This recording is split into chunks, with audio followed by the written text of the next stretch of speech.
Assalamualaikum. Semalam saya punya entry cuma satu ni je, gold, dapat $4, dah close.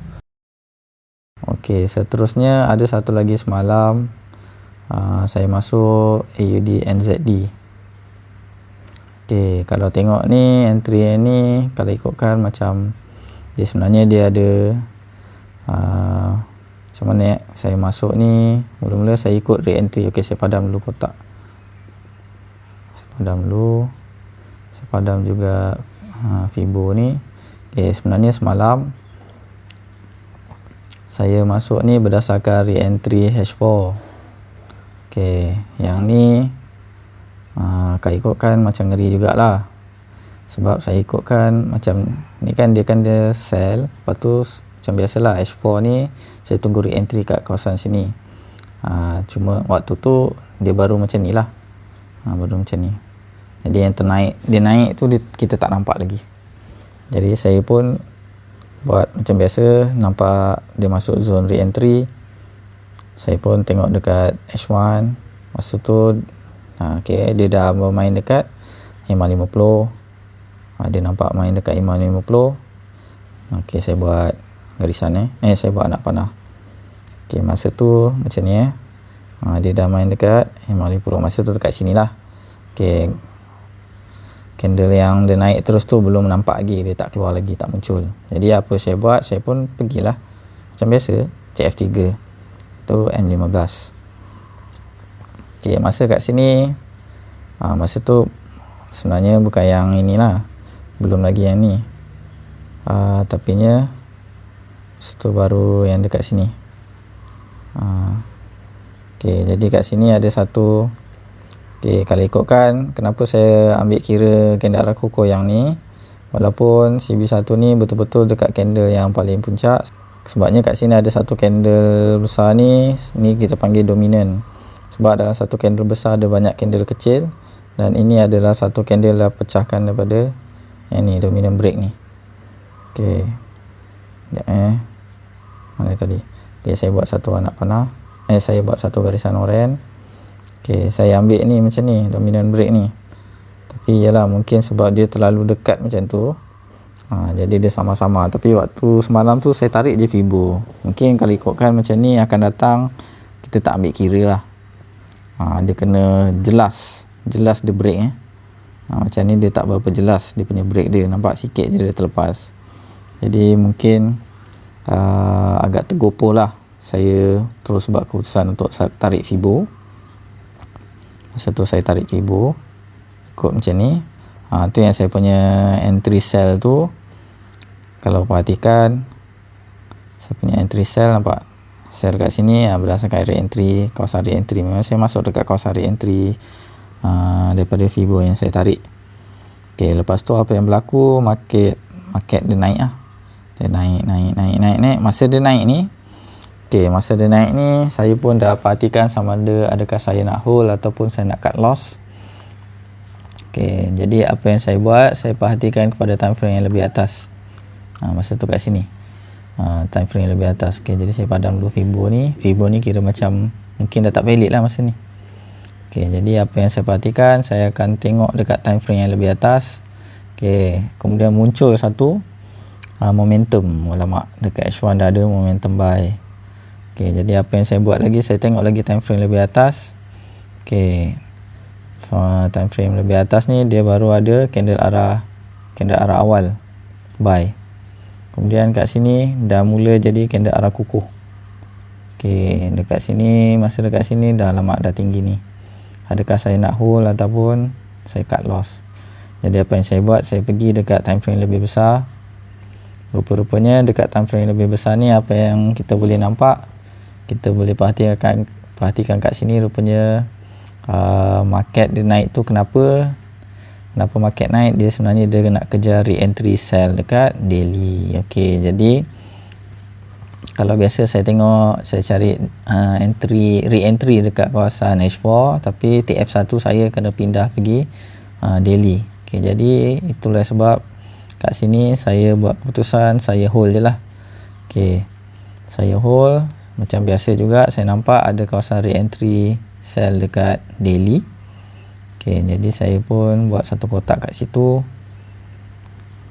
Okey, ni apa tadi? AUD and ZD. Okey.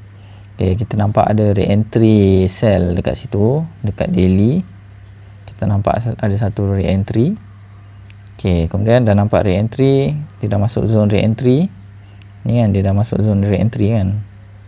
Okey, semalam ni dia dah masuk zone re-entry. Ni candle hari ni, ni candle semalam, dia dah naik sampai sini, touch kawasan re-entry.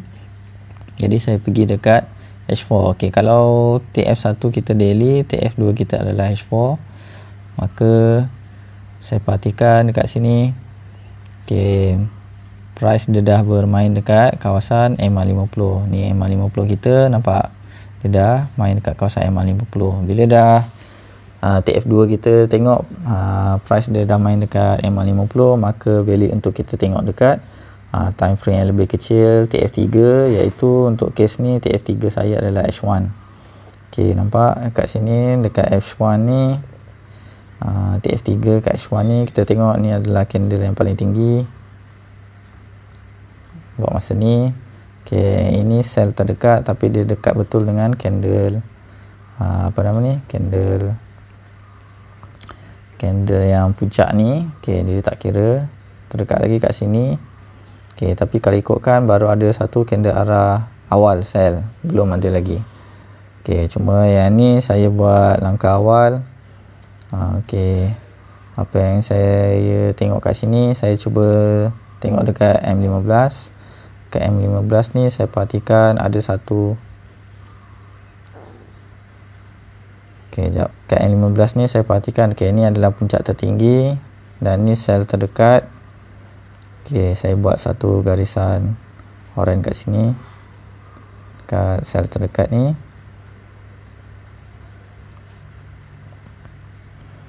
Okey, macam biasa saya akan cari adakah berlaku candle ada tak candle arah kukuh yang melepasi garisan oranye ni. Itu yang ini.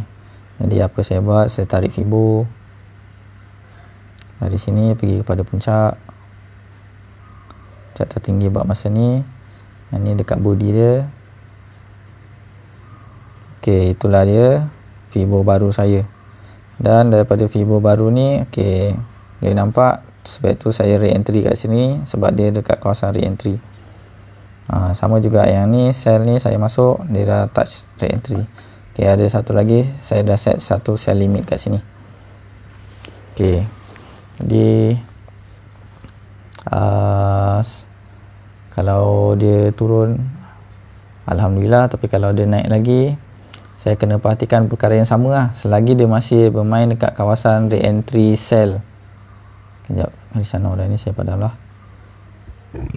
Okey, selagi market masih bermain dekat dalam kawasan re-entry sell dekat daily ni, saya akan hold lah. Selagi dia tak buat candle arah awal buy dekat daily ni, mungkin saya akan hold. Cuba tengok dekat weekly. Okey, sebenarnya weekly pun kalau dia nak naik lagi, dia mungkin nak kejar re-entry ni. Cuma saya tak pasti adakah akaun saya boleh bertahan. Jadi kadang-kadang kita confident dia boleh ni, tapi mungkin juga saya tengoklah macam mana. Mungkin juga saya bukan cut loss, tapi saya masuk buy kat situ. Saya akan masuk buy lah, layan buy pula. Layan buy dulu sementara dia nak pergi re-entry sell dekat daily ni. Tinggi dia akan naik tu kalau dia nak pergi re-entry sell dekat daily ni. Jadi daripada kita bertahan sell tu, kita layan situ buy. Okey, itu mungkin apa yang saya akan buat dekat pair AUD NZD ni lah. Itu strategi saya akan perhatikan dari semasa ke semasa. Kalau dia turun, maksudnya re-entry sell dekat daily ni dia nak jalan lah. Kalau tak, kalau dia naik lagi, mungkin dia nak pergi re-entry sell dekat weekly. Tengok monthly. Okey, monthly ni graf dia tak, mungkin maklumat tak cukup, jadi dia tak keluar indikator. Okey, jadi buat masa ni AUD NZD saya ni, entry AUD NZD ni dalam keadaan yang agak kata orang tu kritikal, yang mana memerlukan pemerhatian dari semasa ke semasa. Okey, apapun untuk yang selesa sekarang USD CAD ni lah. Buat masa ni entry USD CAD ni lah yang saya rasa yang selesa. Dia dah dalam keadaan selamat. Saya dah secure profit kat situ, stop loss pun dalam keadaan yang biru, profit. Okey, jadi yang ni kita boleh perhatikan, yang kita kena berikan perhatian dekat ADNZD ni lah.